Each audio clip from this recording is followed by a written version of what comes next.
நாம் இன்றைக்கி கருணக்கிழங்கும் கருவாடும் போட்டு ஒரு சிம்பிளாக கருவாட்டு குழம்பு தான் வைக்க போகிறோம். இது ரொம்ப சிம்பிளாக செஞ்சிடலாம். வாங்க இதை எப்படி செய்யலாங்கிறத நாம் பார்ப்போம். இது ரொம்ப டேஸ்ட்டாக இருக்கும் இந்த குழம்பு. கருணக்கிழங்கை நான் இப்போ அவிச்சி எடுத்திருக்கேன். இந்த கருணக்கிழங்கு அவிக்கிறப்ப நீங்கள் கொய்யா இலை பறித்து போட்டு அவிச்சிங்க அப்படின்னா உங்களுக்கு நாக்கு அரிக்காது.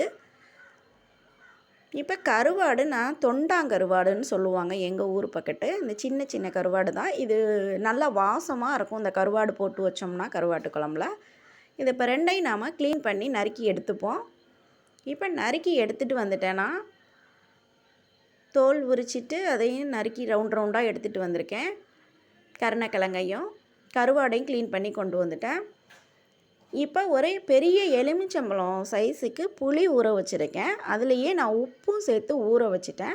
இப்போ புளியை நம்ம கரைச்சி எடுத்துப்போம்.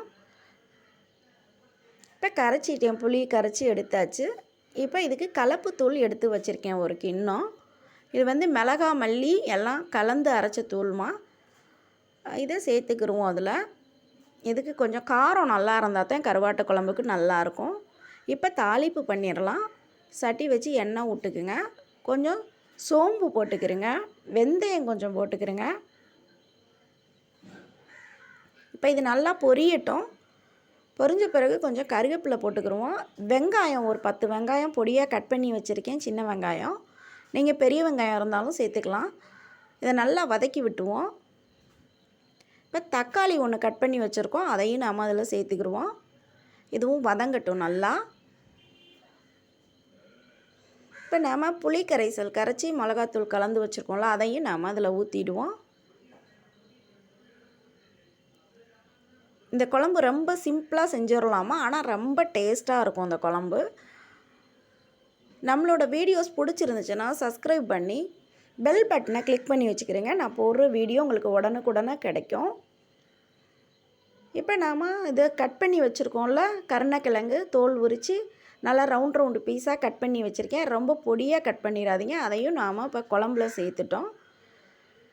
இப்போ கருவாடு நம்ம க்ளீன் பண்ணி வச்சுருக்கோம், அதையும் நாம் இதில் சேர்த்துக்குவோம்.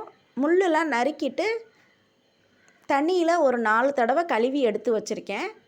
அதையும் கருவாடையும் நம்ம அதில் சேர்த்து ஒரு 20 நிமிஷம் நாம் இதை கொதிக்க விடுவோம். மூடி வச்சுருவோம். நல்லா கொதிக்கட்டும்.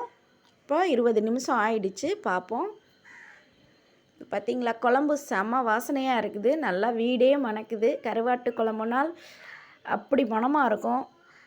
நல்ல வாசனையாக இருக்குது. இந்த மாதிரி நீங்களும் ஒரு முறை செஞ்சு பாருங்கம்மா. கருவாட்டு குழம்பு ரொம்ப சிம்பிளாக செஞ்சிடலாம், நல்ல டேஸ்ட்டாகவும் இருக்கும்.